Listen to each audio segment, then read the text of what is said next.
What's up, book besties? Welcome to another episode of She's All Books, where we dive into the raddest reads that will totally blow your mind. Grab your favorite drink, kick back, and let's chat all things books.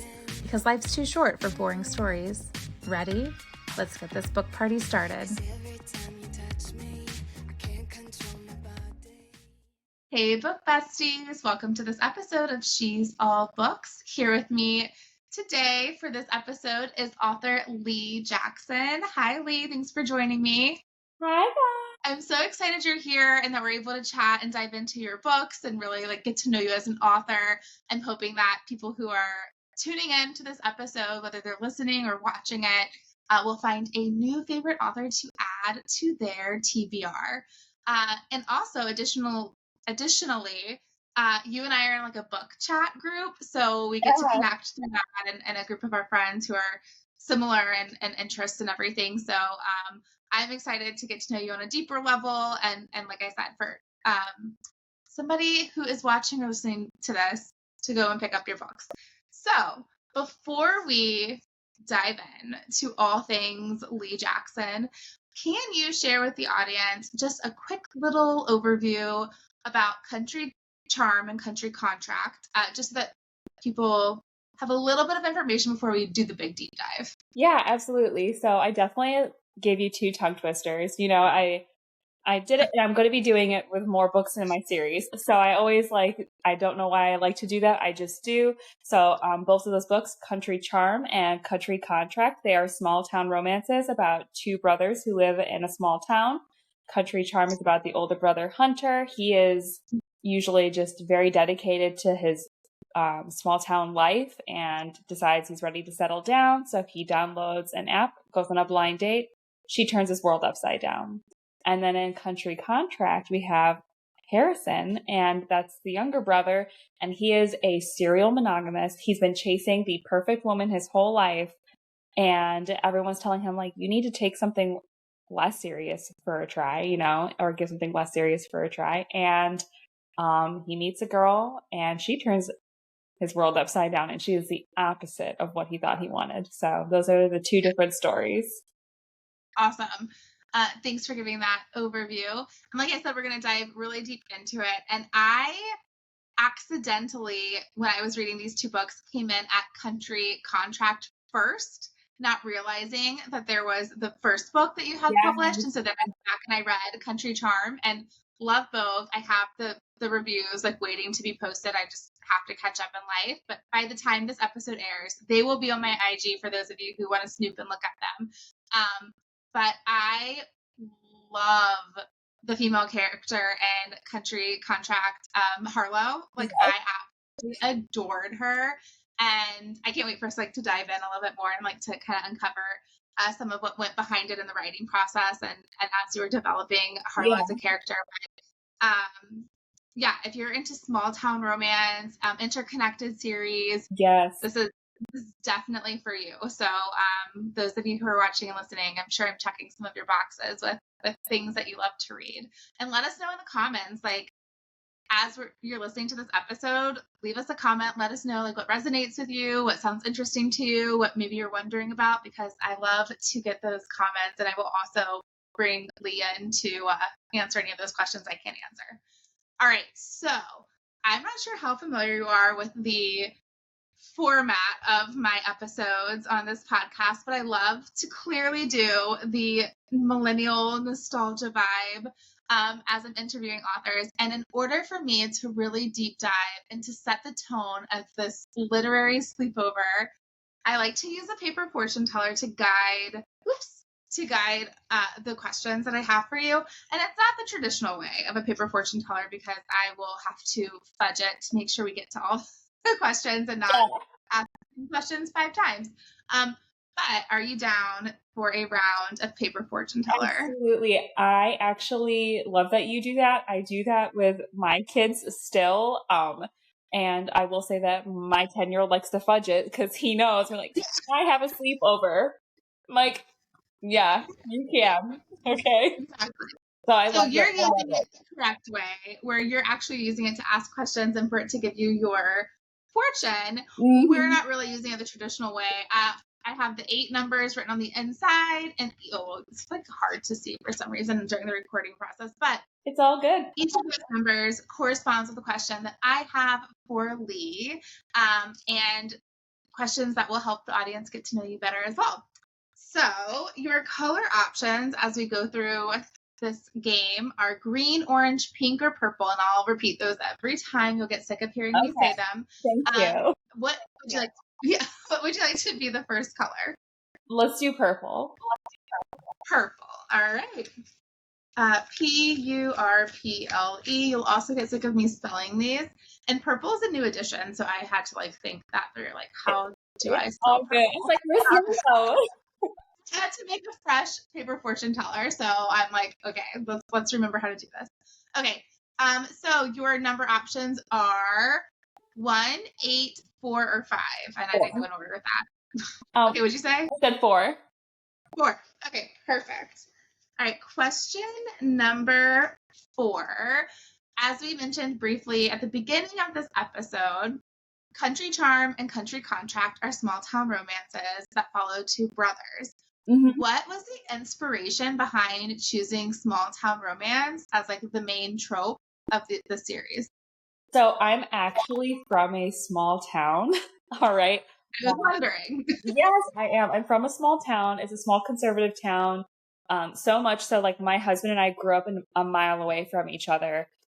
His family, they own, his uncle owned the car shop. His grandfather owned the gas station. His grandmother, they were the superintendent. Their last names on this elementary school. It's a small town. So, and you're oh, I married this person. They're everybody knows him. So it's it's a small town. And so that's actually even how I came up with the Country Charm title. There's a restaurant in the town is called Country Charm, and you go there and you get a tractor pull. Yeah. And so I love, the simplicity of it. There's something about just a small, simple love. I just like it. So I think that was where a big draw towards it was. And I grew up showing horses and stuff. So for me, I can dig it. I've never seen myself living in the city. I can't even imagine it. I can't. When we go on vacations, I'm always picking a rural place. I'm oh, we can go hike here. We could go there. So small town is just, that's my drive. I feel that's my niche. I really enjoy it. So that's kind of where it came from. That is awesome. It's you wrote it and you have legitimate knowledge of it, lived experiences of the small town vibes and that whole community dynamic, which I feel would be challenging to write if you're not from a small town. Just it would be probably a little bit more challenging for you to write something that takes place in New York City or that'd be hard. So I was wondering if you were from or currently lived in a small town, and that makes sense. Awesome. I will say I've never ever worked or lived on a farm, so that's not something, but we definitely partied in cornfields. So that's the thing. Another one of an indie author who actually lives in the same state. When we were talking about small towns, she's this is where my small town is, in the same state. I'm this is where my small town is. I know your small town. And it's funny that she's on the farm. I'm girl, no, you and I live different small town lives. Right. That's so funny how they can vary for sure.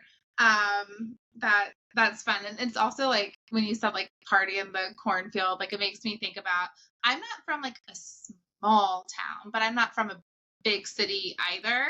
And where I'm from is on the water, East Coast. And so we would have we'd go down to the boat docks, and that's where we would party and hang out and do things that you probably shouldn't be doing in high school. And then we'd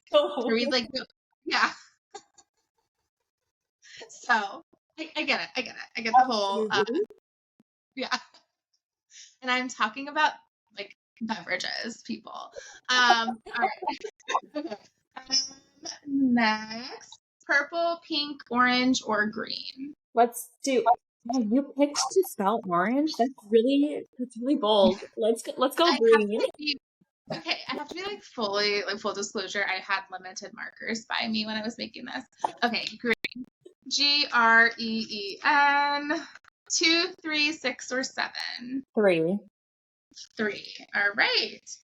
Question number 3 for readers who are not familiar yet with Country Charm and Country Contract. Can you explain a little bit of the dynamic between oh my gosh, I'm blanking, Hunter, right, and Harrison? I'm blanking on the first one.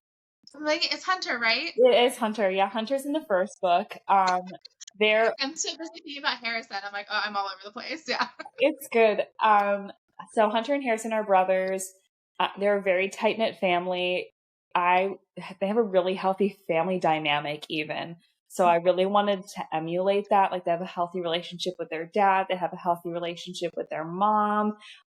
They even talk about, in both of their books in different ways, they talk about how their parents had shown them what like a real love is. And they grew up in a situation where they knew what family ties meant.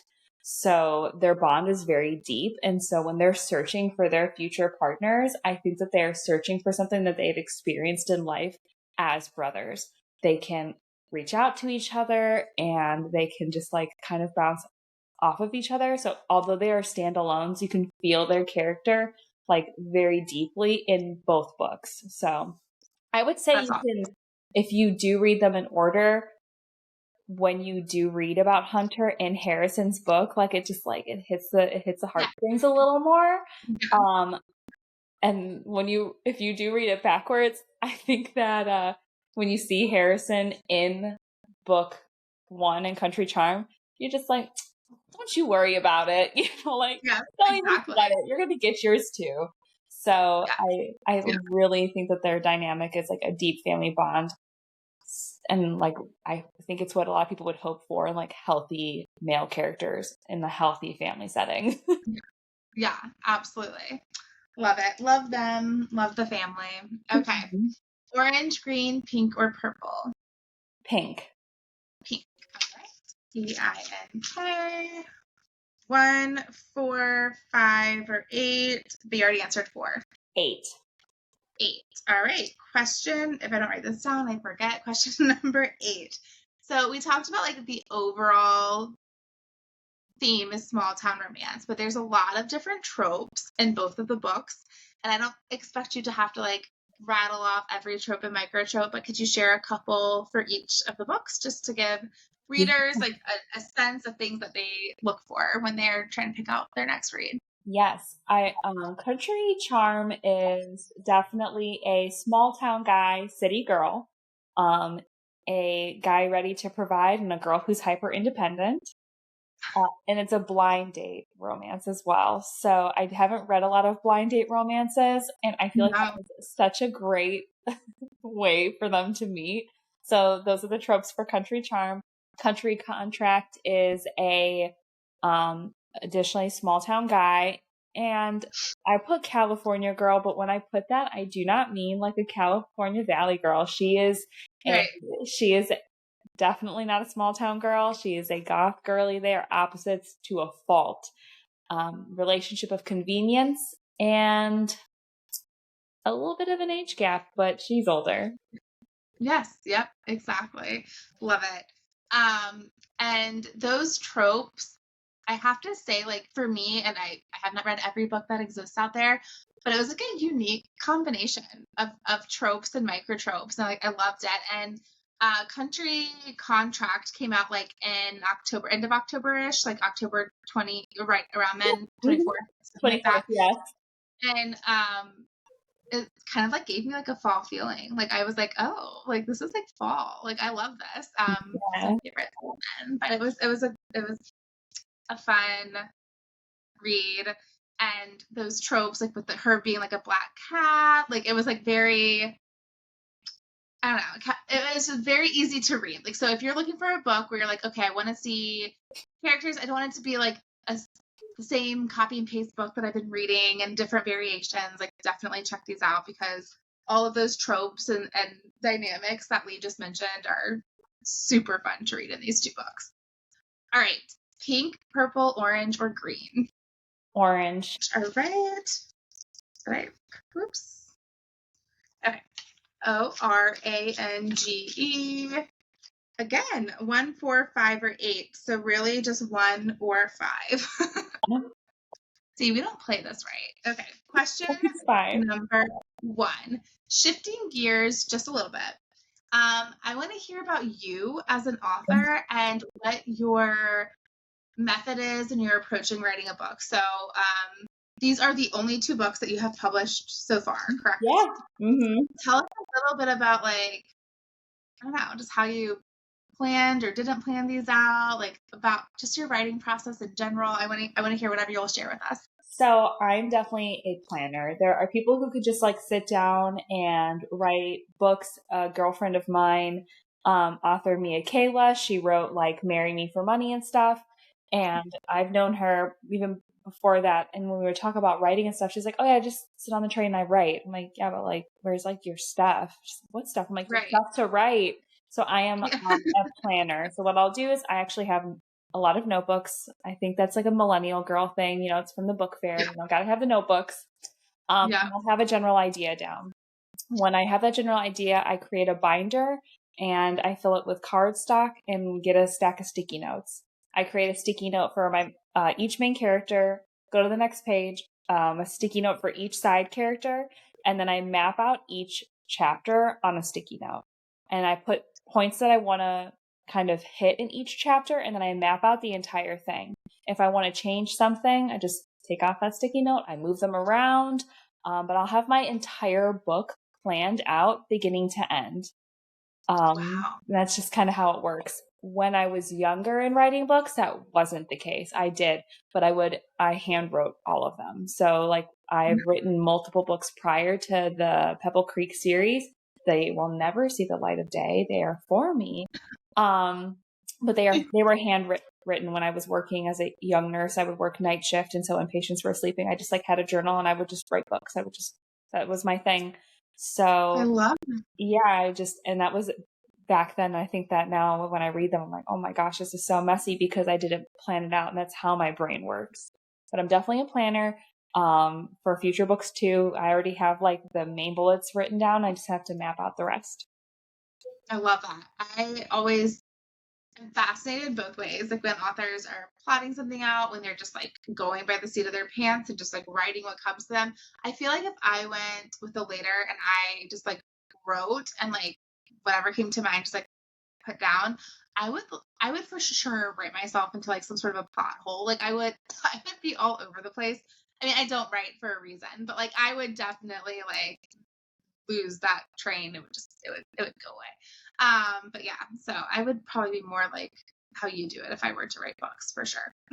I'm always impressed when writers tell me that they just write like, oh yeah, I'm just a pantser. Yeah. Like, how do you do it? How can you sit down and just be like, this is where I left off? And like, there's that new, I don't know how new it is, but it's that little, I get the ads on it for Instagram. It's like the little mini computer that's not a computer for you to like write your book on. So you're not distracted by anything. I'm like, wait, where's your reference page then? Like, how are you able to?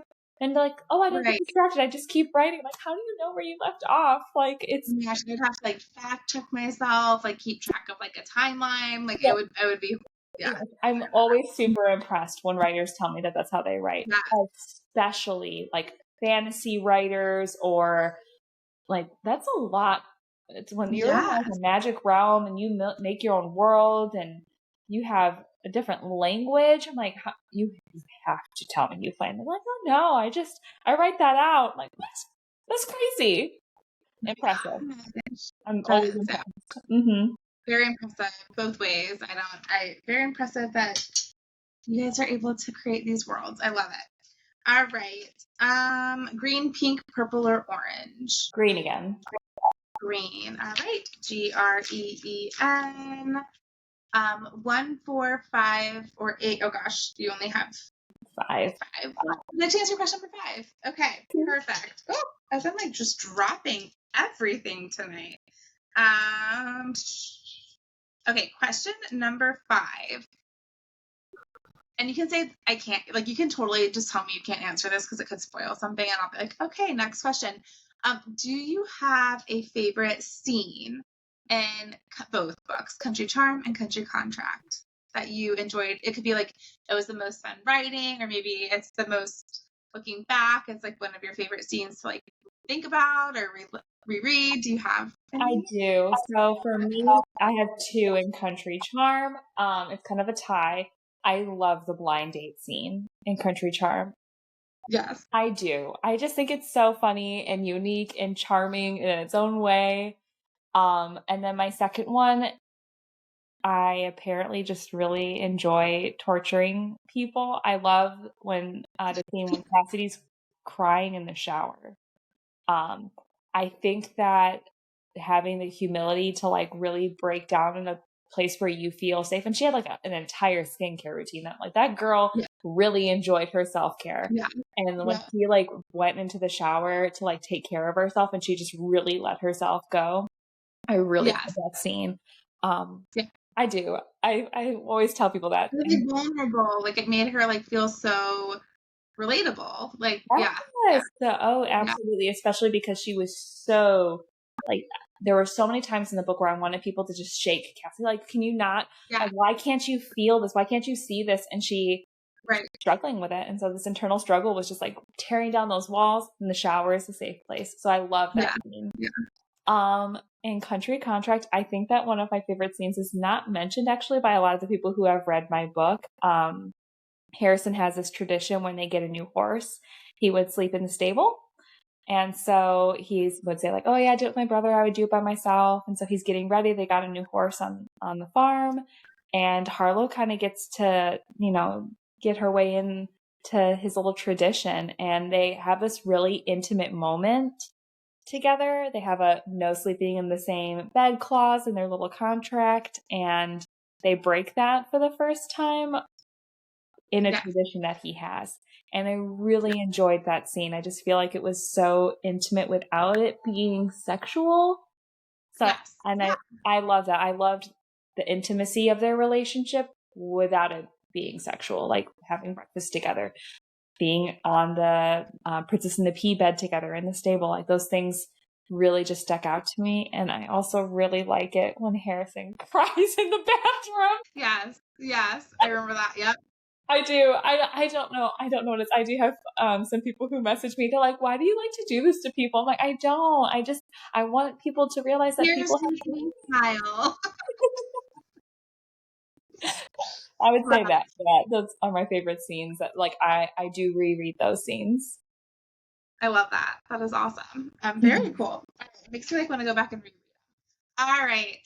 If you are watching, listening, well, if you're listening and driving, don't leave a comment. But if you're watching or you're sitting down and you're able to safely leave a comment, let us know what you're thinking. Let us know what's standing out to you about these books, what you might want to know more about with these books, or just general reactions overall. All right. Green, pink, orange, or purple? Okay, so I'm going to pick pink because I think that's going to put me on the other side. But it just depends on which way I open it first. Everyone like tries to get so scientific with it, and I feel so bad because every author tries to do that. They're like, I'm going to try to help you out. I'm going to like get it to the right questions, and I'm like, literally that would require me sitting like this the whole time and opening it correctly every time, and it's not going to happen. I'll just fudge it. I like it. I'm good with it. The effort that you and others put into that. I just wish I was as scientific as that. Okay, P-I-N-K. Who knows? You could get lucky, and you did. 2, 3, 6, or 7. You already answered question 3. So look, your method worked. So 2, 6, or 7. Let's do 2. 2. All right. Question number 2. What can you tell readers about any, and it could, like I said, the answer could be nothing. So I guess I should ask you, can you tell readers what they can expect from you next? So I have a couple things lined up. I had mentioned before I had released Country Contract that Country Chaos was in the works. And that is the in-between the wedding to Little Miss Blake. All right. So it's the in-between for Hunter and Cassidy. And it's a novella. It's based on like seasons. So like it's like the summer season, fall, winter, spring. So it'll be a short, sweet read. That's in the works. So hopefully I can get that out soon. And hopefully we'll also get to see some other characters in the series. I hope that a favorite of everybody's is Jake's story. I hope that people are loving Jake the way that I do. I love him. I adore him. Yeah. He's a good boy. And so I'm Yes. hoping that everyone's wanting a story on him. And I hope that people are picking up that something's going on with Georgie. Yeah. Yeah. So I'm just going to put that down. Leave those Easter eggs there for those people who are about to read it. They can be like, oh, okay, I'm going to tune into that while I'm reading these books. Mm-hmm. Yeah. Absolutely. Yeah. So that's where I can kind of put it. I love it. That is very exciting as a reader to hear those little hints and nudges. So thank you for that. All right. Green, orange, pink, or purple? Pink. Pink. All right. PINK. We're gonna fudge it because it didn't work this time. See, it's just me. It's me, not you. It's not you. It's It's okay. me. Okay. Yes. It's question 6 or 7. 6. 6. All right. Question number 6. What has been the most rewarding thing about publishing these books, and what has been one of the most challenging things about publishing these books? Ooh. Rewarding is finding out that people are hearing that people are enjoying these books. There are books that I love and reread and read, and they just bring me this sense of joy. And when people do get that, that's unbelievable. I'll never forget the first time I gave even just a sample to somebody oh yeah, I read a book. They're like, really? And they read it and they messaged me the next day. She read it in 24 hours and she was like, this is a book I enjoy. And I was in tears. I was on the beach reading her message to me. And I looked at my partner and I was like, oh my God, she liked it. She liked it. And it was such a rewarding thing. I will say the most challenging thing is finding an audience, finding people who are interested in it and building a community. I am so terrible at the media marketing, social media stuff. Oh my gosh, it is so much. Yeah. I'm so thankful for our group because we talk about that. We talk about the trends that we're seeing, the algorithm. I'm so thankful. And even then, I'm still oh my gosh, this is so hard. So that's the biggest challenge is getting an audience and getting a community together. That's super hard. I just wish I was better at it. Well, I think that also a lot of it does come down to the algorithm, and it changes so frequently. Once you get a groove going, at least I can speak for myself. I can't speak for anyone else, but then you all of a sudden have to learn a new groove and a new thing and a new way to use hashtags and to try to find more people to see your stuff. And it's so overly complicated where I feel it wasn't that hard before. But anyway, it's it's the marketing piece of publishing a book, I would imagine, is the hardest piece of it for sure. It is 100%. And for people who enjoy it, I'm so envious. I'm or I wouldn't say people who are good at it. So envious. And for people who are watching and listening, a lot of times I get questions from them how do authors, especially indie authors, want us to help? How can we help? What is it that helps the most? And I don't really ever really know the true answer to that question. So I always tell them sharing, word of mouth. The more you share a book that you enjoyed and recommend it, yes, leave the review, of course, but the more you can tell a friend or tell a coworker about this book and share it and spread it that way, I would think is very helpful. But what would you answer that question with? It's so hard because it is that. It's people are oh, leave a review, and I love when people leave reviews, but I feel if you're going to leave a review, to share that review, and talk about it.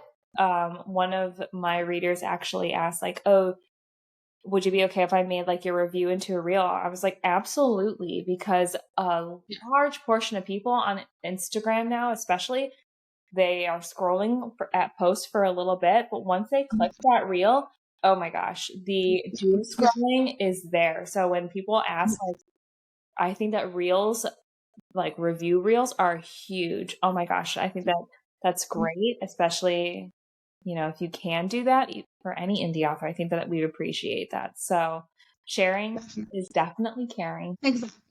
Definitely share. Don't gatekeep your books that you're reading, people. Share them with your friends and family and coworkers and the barista at Starbucks, whatever it is. Definitely share those books so that people can find them and love them too. All right. For the hell of it, we go through one more round of paper fortune teller. Even though I did just like totally sneak in an extra question with you. But for fun, let's see if we can get to question number 7. Sound good? Purple. Let's see if we can do it. We're gonna see. I think it's gonna like start to drive authors crazy because a lot of you are like, I can figure this out. I can do it. Purple. You didn't, but it's okay. We're gonna pretend like you did. Would you like to answer question number 7? Yeah, absolutely. Okay, perfect. Question number 7 is one of my favorite questions, and that is, when a reader picks up your books, how do you hope they feel from reading your books? Or what do you hope that a reader experiences when they pick up Country Charm and Country Contract and future books? Do you think that, are you asking like, what do I feel, like what do I hope that they feel after they read it? Yes, that's a good way of putting it. I used to have this as a fill in the blank question, and I think it would just like, people thought they could only give me one worded answer, so I'm trying to like re-ask it like in a new fun way. It didn't work. It didn't hit. Yeah, I think that after people read the Pebble Creek books, Country Charm and Country Contract, I'm hoping that, I honestly, deep down, I want people to feel worthy of love. That's an underlying micro trope that I'm putting in there, that difficult people deserve love too. So I hope that people see, like, no matter what shape, size, background, any of that they are deserving of love. I think that both of my characters, female characters, are unique in a lot of different ways. Cassidy is, you know, that so hyper independent. She's Country Charm. You know, she's painfully hyper independent. And I remember reading a review once that someone said, like, at this time, I don't think that Cassidy deserves Hunter. And that really stuck to me. And I thought to myself, at my worst, my partner truly had just shown me that I was so deserving of love. And I mean, like, when we first got together, like, he showed me that I was so deserving of love. And I was not an easy to love person. And I have developed this loyalty and this like deep love for my partner. And I feel that love back, like, unconditionally. And Harlow in Country Contract is selfless in her family and is a little more closed off in some ways. And she gets to experience love through, you know, acts of service and someone saying, like, I can take care of you by choice.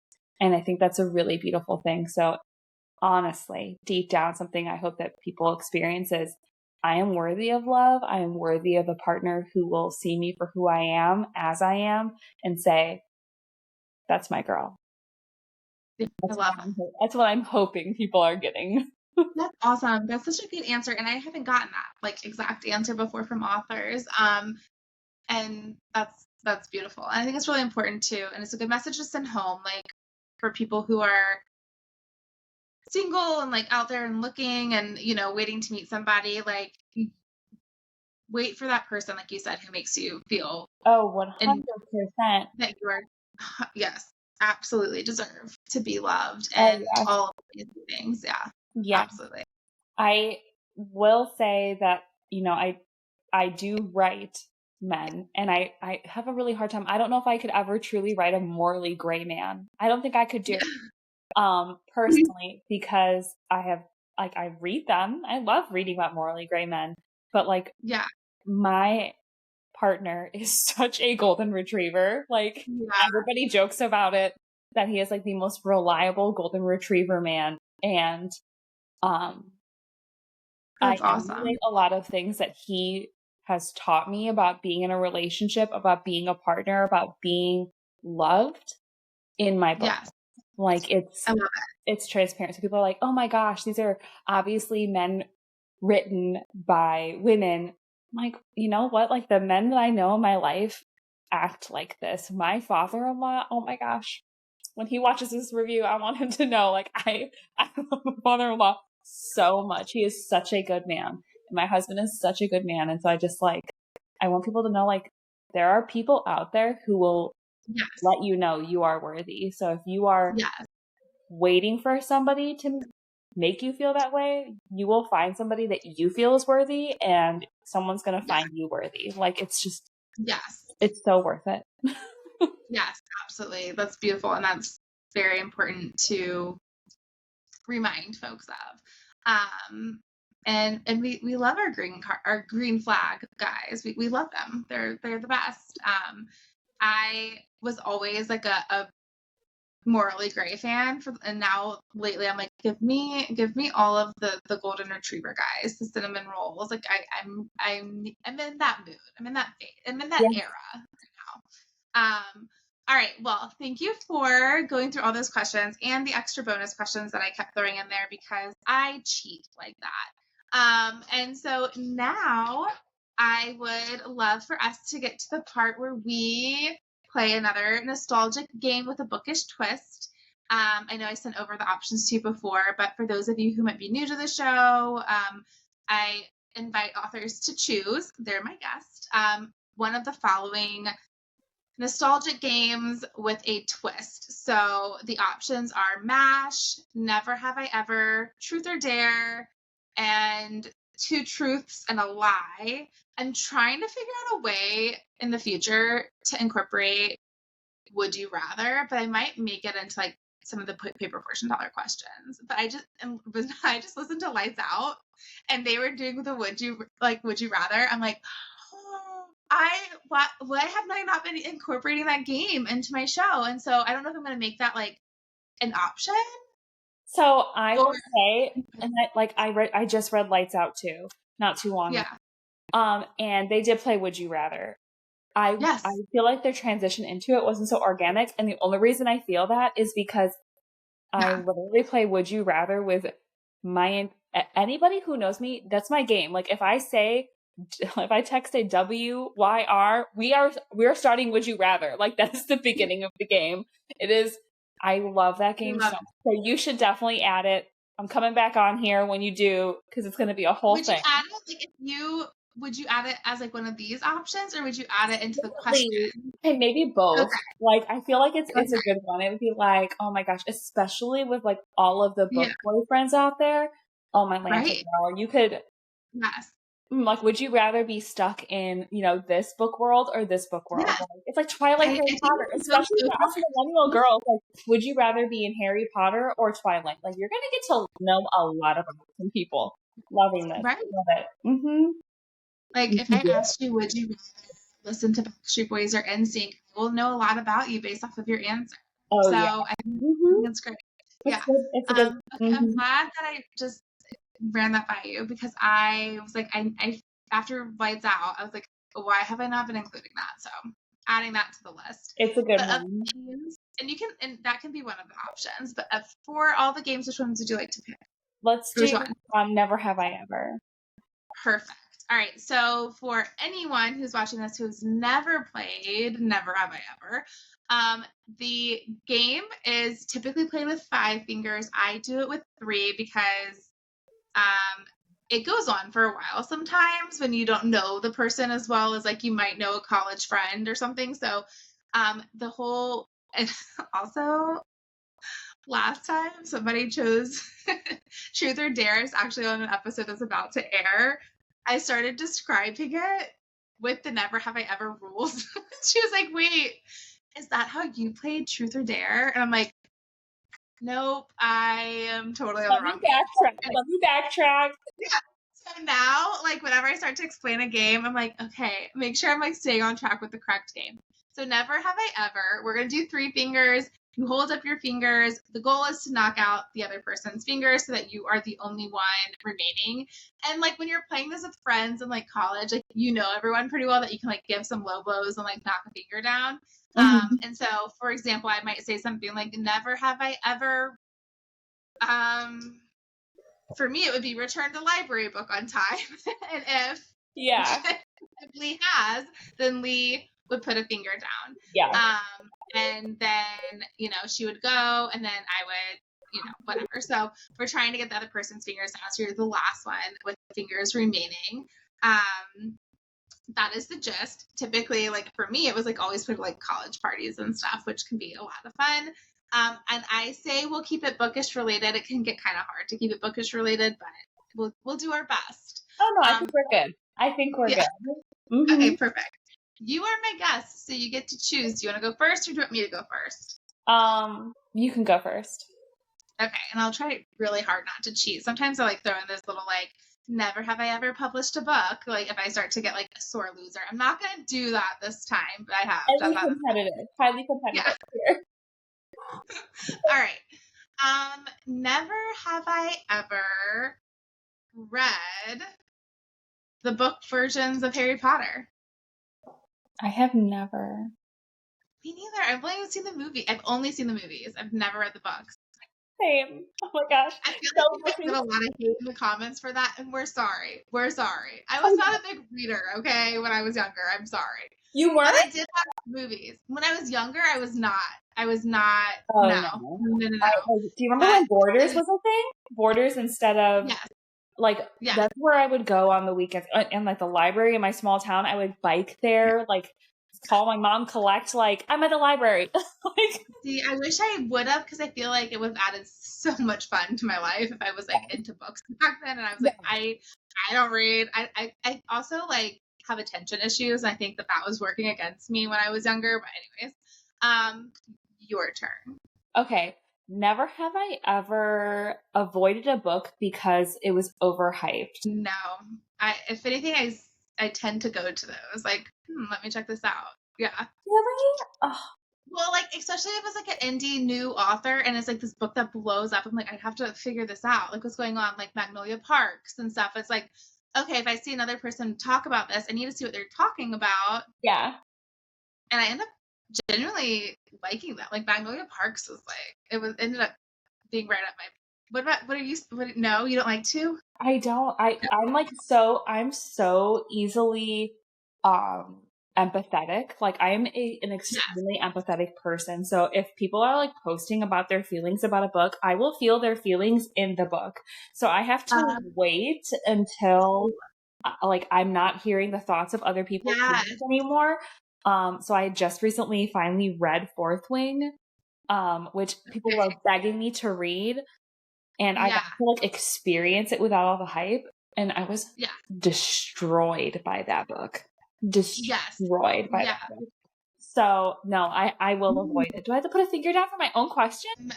No. Okay. No, you don't have to. It's only for you, right? Okay, yeah. No, right. I will. I do avoid books when they're hyped because I want to experience it. So sometimes I will get them and I'll put them aside and I'll be like, I do want to read this when I can experience it for myself. I like that. That surprises me that you just read Lights Out. So only from the chat that we're in, I had never heard of Lights Out. I don't get these like book talk. I don't see them on my algorithm, like these big books that like blow up like that. And in the book chat, you guys were talking about it, and I was like, "What are you guys talking about?" And eventually, I was like, "I'm gonna listen to it on audiobook" because I had like an Audible credit, and I wanted to go in as blind as possible. So kind of like you, like I didn't want to know what people thought. I just want to go in blind, and all I went in knowing is somebody was like, "Ooh, it is spicy," and then somebody else was like, "It's a little bit stabby," and I'm like, I'm feeling both of those things, so like give it to me. And so I listened to it. It was great, but I think that if somebody would have hyped it up beyond that to me, and I'm not going to do it right now because I don't want to ruin it for somebody else. But if somebody were to like hype it up more or like give me like their thoughts about like the darkness scale of it and stuff, it would have probably turned me off to it. I had one recommendation for that book, and it was if you like this, then you'll like this. Yes. And so that's how I came across it. It wasn't stirring at any point. And then I posted on my story a line from it, and I was like, because I was listening to it as well, and I was like, he did not just say this. And a bunch of people who I'm like friends with, they were like, oh my gosh, you're finally reading it. Like, you're reading it. I'm like, oh my gosh, all these people have read it already. Like, here, I'm like, I'm late to the game. But it was, if you like Butcher and Blackbird, which I adore. Yes. Oh, yes. I adore. Love it. If you like Butcher and Blackbird, you will like Lights Out. And I was like, oh, okay. I did the same thing. I was like, if you like Lights Out, please, for the love of God, go read Bait by Jade West, because all the things. That book lives rent free in my head forever, like top 10 books. In fact, she's about to be on my pod, so I'm excited to harass her over that book because that's the level of like obsessed I am. But anyways, I also was dared, and I'll get back to our Never Have I Ever in a second, but I was dared recently on the filming of this episode, because I just walk around Pine Truth and Dare, like with random strangers. No, but I was dared on the podcast, and I'm trying to remember which author it was. I think it was Jamie Fritz, whose episode just aired on Monday. She dared me to slide into the inbox of a narrator and invite them to come onto the podcast, because I've been really wanting to like have narrators on. And so I slid into two. I slid into a female narrator and a male narrator. And the female one was from Them Bones by A. Atkins, and she's freaking phenomenal. Her name's Jessie Morgan, or no, see, look, I just like switched it up in my head. Jessie Elwin. And then I slid into, now I'm gonna get his name. Oh my gosh, I just like think I messed it up. But the narrator for Lights Out is who I slid into. Yes, and he has not responded. I think it went straight to his like other like requests inbox. But I am so freaking determined to get him on this podcast as like my first male in general. He'd be my first male on the podcast, but also first male narrator. Because I have fun games planned. So if somehow this gets to him, I have fun games planned for you if you come on the show, and I have a lot of lines I would like for you to read on air on this. If I was going to have a voice for Harrison, it is Jacob. 100%. Yes. I think that he is. Thank you. Oh my I was like totally. I adore his his undertone. So like he's even Lights Out. Like he's got this playful like, but also like he's got that cinnamon roll with a dirty mouth tone. Like he's got it. He's got it. So if like people are like, oh, what actor would you have? I'm like, I don't know, but I don't want to read it. And it's Jacob Morgan. Yes, exactly. Oh my God. Absolutely. Yeah. Back. Sorry. Okay, back to our game. Okay. Mm-hmm. Okay. Was it my turn now? Okay. Never have I ever read Monster Smut. Which one? I feel like I use this one every single show, and I need to. How many people have said yes? You're the second of a lot of people who I've used that with. You're only number 2. I want to preface this. When my girlfriend was trying to get me to read Fourth Wing, I wasn't ready at the point, and I texted her, and I literally said, does this girl fuck a dragon? And she went, what is wrong with you? I was like, but you said there was Smut. She goes, yeah, for the writers. I was like, oh, okay. Oh God, this is a lot. Okay, so there's a lot to unpack here. Let's start with Katie Robert. All right. She has a mini series. They're like a bunch of novellas, and they're about 4 women who sell themselves. Each book is about a woman because they feel like they have nothing left to live. So they sell themselves to this black market of different mythical creatures. The Dragon's Bride is one of them. All right. And then another one is The Kraken's Sacrifice. All right. So they're books. Wow. I'm intrigued. I just wrote it down so that I can remember. They're short. They're so short. You could read it in a sitting. Okay. Not as you know what? You know when you read a book and you wonder to yourself, I wonder what the logistics of that is. And this one author said, I'm going to answer everybody's questions. And she wrote this entire series about how mythical creatures procreate. And I was everything I need to know. I was like just scrolling on Instagram one day, and this book reviewer is like, I'm sick with COVID. So I asked for the most unhinged monster smut or like mythical smut that we could have. And it was a Minotaur milking farm book. And she like gave the most unhinged review. And I was like, I gotta experience this. So I did. I listened to it. Went to work. Oh, that is even better. Yeah. I listened to it, went to work, told my girlfriend about it. She started listening to it on her way home from work, and oh my gosh. She messaged me. She goes, "This woman said people have questions and I have answers." So she does. She has like werewolves. She's got it all. So I don't remember her name. I will message it to you. We could drop it if people ask about it in the comments. If you ask about it in the comments, we will respond with the name. But it was pretty unhinged. But it was I was like, oh my god, because totally. It'll be what makes it so I can't say that I've never read Monster Smut. Wait, you haven't even done like the Barbarian series by like Ruby Dixon? No, what is it? What is that? The ice? What is it? Barbarians? The ice, like the planet, like ice planet barbarians. Yeah. I can't, but I do. Yeah, that was like the whole thing, and that like I was thinking about that, and that brought me back to like my early 20s, where like I was unhinged on Kindle Unlimited, and I was like, oh my god, there were like these alien books. I'm like, oh my gosh, leave like. And then I closed that chapter, and then Katie Robert made these books, and I was like, fine. I'll read it. We'll check it out again. I love it. That is so funny. Well, I have like a whole list now that I need to read. And if you are listening and you're not watching, I'm really bad at narrating when somebody puts a finger down. So currently I have 3. Lee has 2. I will do better at explaining that since you cannot physically see what we're doing. Okay. Your turn. Never have I ever role-played a scene that I read in a book. I am going to put a finger down.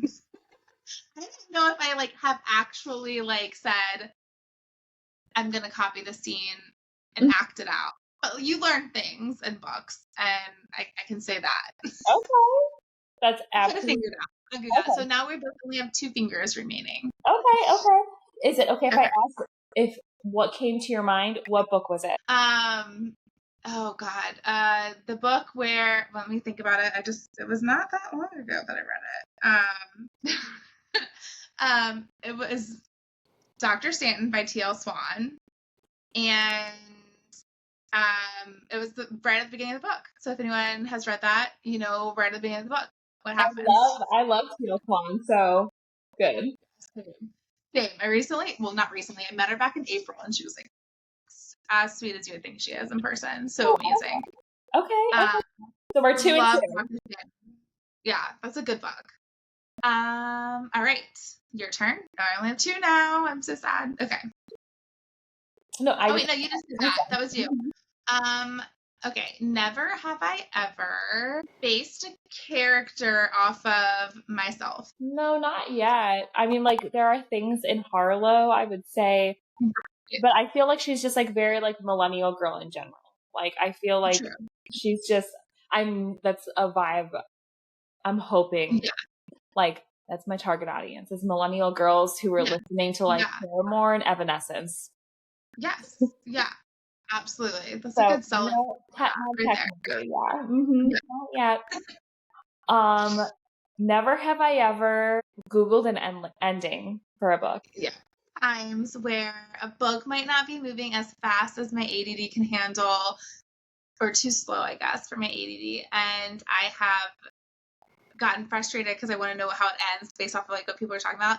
But I have to say, I never can find it. I don't know where one would look for that. But when I Google things, I can't find the endings to like books. Like maybe it's because it's like indie authors and like indie. You need to like word your questions because I never. I am an anxious girly, so I do Google. I am like, is this person gonna be alive? And then I'll like word the question right, and then I'll get my answer. Like, okay, I am prepared now. I love it. The anxiety is real, especially when it comes to reading. And if it's going to enhance your experience, then like Google it. It's totally fine. Mm-hmm. Yeah. It's supposed to be fun, guys. No shame. Mm-hmm. So I only have one finger remaining. You have two. I'm going to try to get one down. It's going to be hard for me not to like do a low blow. So let me think. Never have I ever I mean, I feel like I already know that I feel like you've already, wait. I'm going to just try. I'm going to just try it anyways. Never have I ever read, I'm trying to decide which direction I want to take this question. I'm just going to think about it.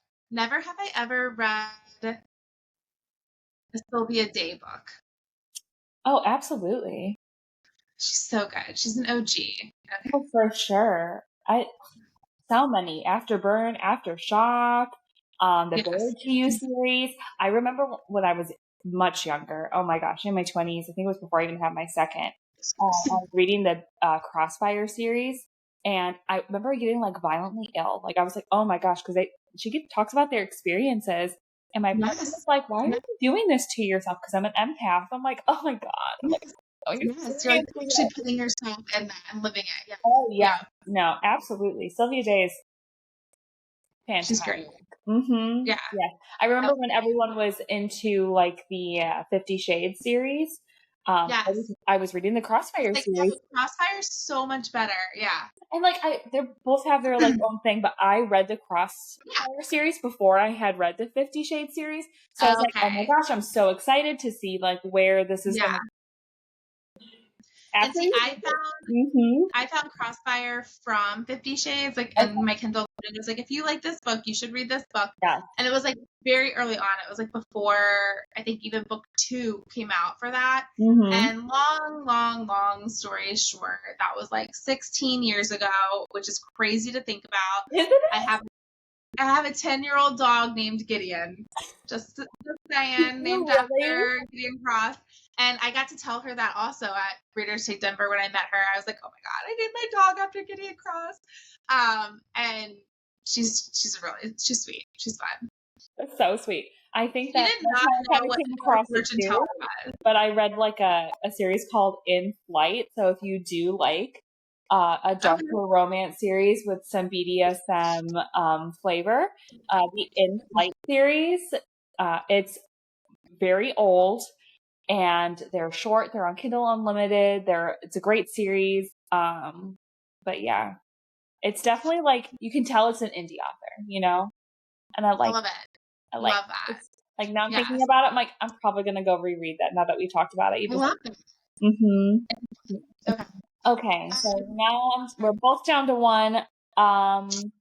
Never have I ever asked for a nickname after I read it in a book. No.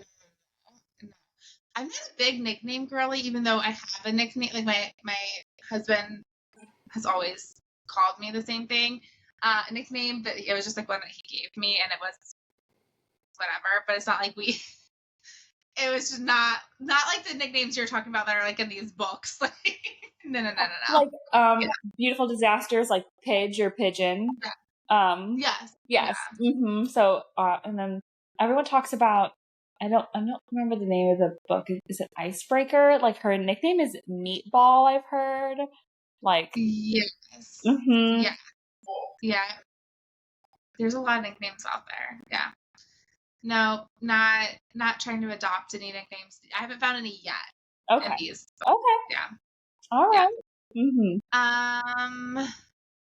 Never have I ever DNF'd a book because I couldn't stop crying about something that happened in the book. I don't know, I'm reaching here. I was like really close to doing that for Fourth Wing.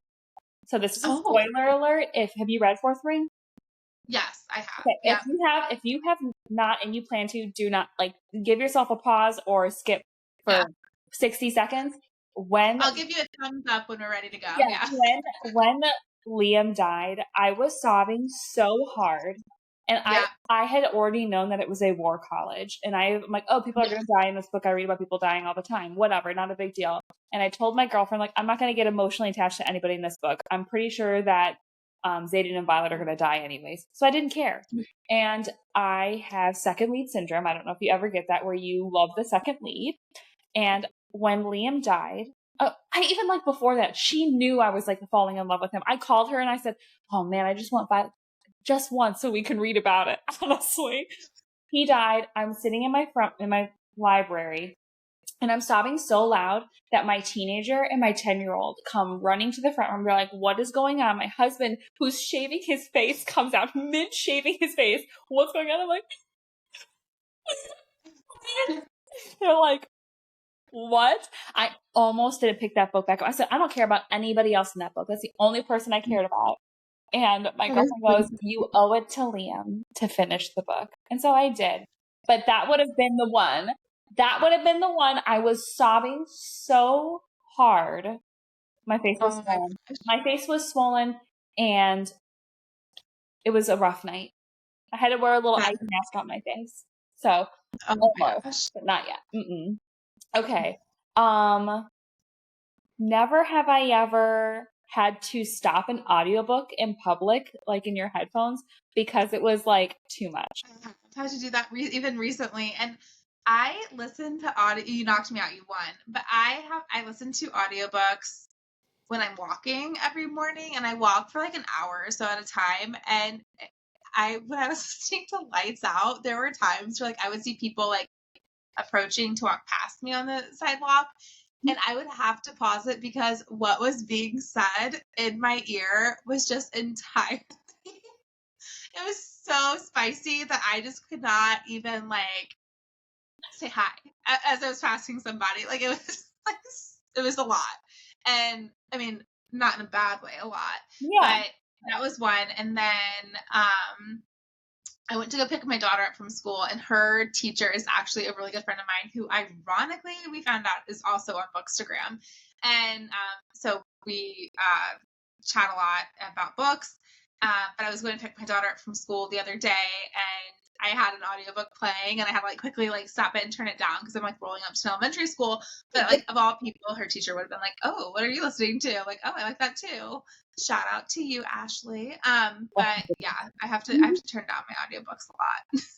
Absolutely. I'm always worried too, like when I'm in my car, if I'm at a red light, I'll even like sometimes pause it. I'm like, what if, like, cause you know, you could hear when people are on their phone in the car next to you. Like, oh my gosh, it's so loud. I'm like, what if people can hear me? When I was listening to Leather and Lark, I was like, let me just pause this at every red light because I can't. Especially the duet books. I'm like, listen, you guys. Sorry. Oh yeah. And like I will say the absolute worst is when my partner, like I have a headphone in my ear. It goes to move my car. And it like cuts out. I'm like, oh, no. Yeah. Oh my gosh. That would be really rough. Absolutely. I always am making sure that like I'm turning off everyone's Bluetooth in my house because like I don't want when I'm like somehow to get, because sometimes it picks it up. Like you can like switch like where the speakers come up to like iPads and stuff. And I'm like, everyone's Bluetooth is off in this house because I do not need that. Yeah. A nightmare. And then I will forget that like sometimes it's like does that just like Bluetooth, especially because you can listen on Spotify now. So like sometimes I forget that it does that. And he is such a goofball. I'll like be brushing my teeth and he'll come around the corner after like move the cars around and he'll like say a line that he just heard. And I'll be like, oh, where did you hear that? Well, the other day I had just received book mail.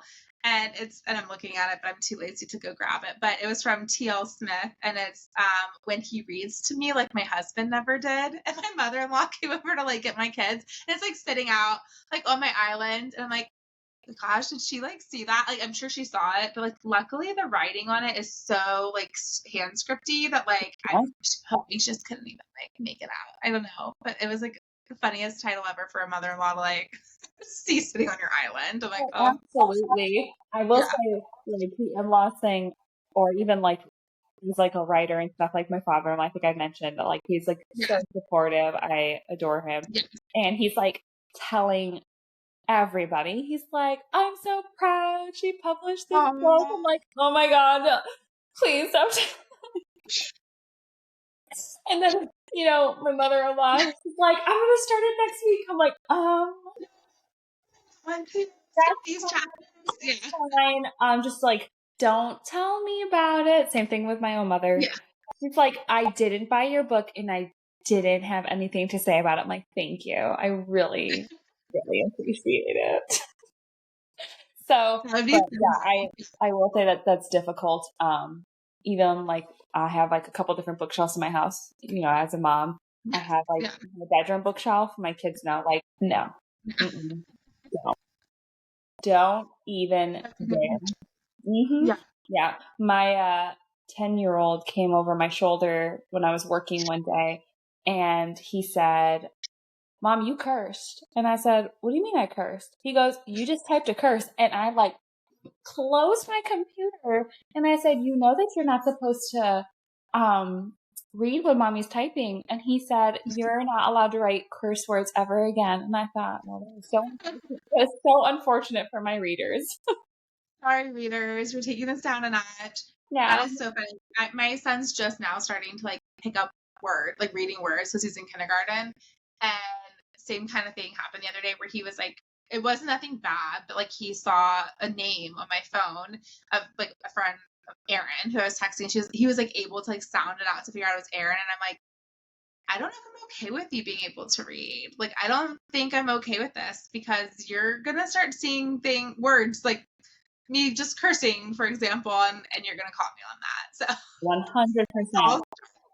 Oh yeah, absolutely. And my teenager, like he is just, yeah. he knows. He's like, oh yeah, my mom, she writes. I'm like, don't you dare. Don't you even. Don't. It's so true. Well, that was fun. And you won. I rarely win at these games. I have to like go back and tally up like how many times have I won? How many times have the guest won? But it's the low blow it's hard. avoidance, honestly. So that's you could, but we appreciate that you play Yeah. nice. I have done before like the whole like never have I ever read a review somebody's written about one of my books. It's like so not fair, but I'm like, also, it's not easy to like go back and forth with never have I ever to somebody that you like know on, you know, a limited basis. And so thanks for being a good sport and playing that with me. That was fun. So unfortunately, that's a wrap, but I want to make sure that readers and listeners and viewers who are tuned into this episode know where they can connect with you and know where they can get your books. I will drop all the links in the captions on any platform that this podcast is on, but just for those folks who might be driving or something, where can they connect with you online? Where can they find your books? So I'm on I'm active on Instagram. I'm not active on TikTok yet. I'm an old lady and I don't use TikTok. So I'm on Instagram. Please find me at Lee Jackson Reads, lee.jackson.reads. And then also you can find my books on Amazon for paperback. It is international. Unfortunately, if you look up a Lee Jackson book, there is a lovely gentleman who writes historical fiction. So if you look up the book, if you look up Country Charm Lee Jackson, you unfortunately have to click the book option on Amazon. That will lead you to the ability to get the paperback version internationally. I think a lot of people are like, oh no, I can't get it. You can. That's how you do it. So there's that, and it's on Kindle Unlimited as well. So I want you guys to know that they're both on Kindle Unlimited. They're staying there. Please get an ebook when you can. So yeah. Awesome. Thank you for sharing that. And I'm going to link, like I said, in the captions on whichever platform you're listening or watching this on so that you can quickly connect and get your hands on Country Charm or Country Contract and future books that Lee gifts us with and the us readers. But thank you so much for joining me. That was so fun. And I really do hope that you'll come back whenever you want. Next book release, whenever. It doesn't have to be a book release. That was so much fun to deep dive and to get to know you better. And next time we'll have to play Would You Rather, but I'm a little bit intimidated because you seem to be the queen of it. So I'll have to. I'm pretty sure I got lots of Would You Rather, so I'm not gonna lie. I love it. That is awesome. I'll start now with my list of Would You Rathers for you. I'll start prepping. Yeah. Well, thank you so much for joining me. If you're watching this, thank you for tuning into this episode. If you're listening to this, same thing. Please, when you are not driving, if you're listening, or if you're watching, leave us a comment. Let us know your thoughts. Let us know what you're excited about, what stood out to you about these books that Lee shared with us. Please go give Lee a follow so that we can spread the word about her awesome books. And thanks again for tuning in. Until next time, have a great day. Bye. All right, book besties, that's a wrap on this totally rad episode of She's All Books. If you're digging this vibe, don't be a square. Smash that subscribe button faster than you can say as if. Want to keep the convo going? Hit me up on social media at She's All Books. Drop a comment, share your fave book, or tell me what you want to hear next. I'm all ears. And hey, if you thought this episode was all that, spread the word. Tell your besties, your mom, even that cute barista at the local coffee shop. The more, the merrier. Stay tuned for the next episode, dropping Mondays at 6 a.m. Eastern Time. It's going to be a blast. Until then, keep it real and keep on reading. See ya!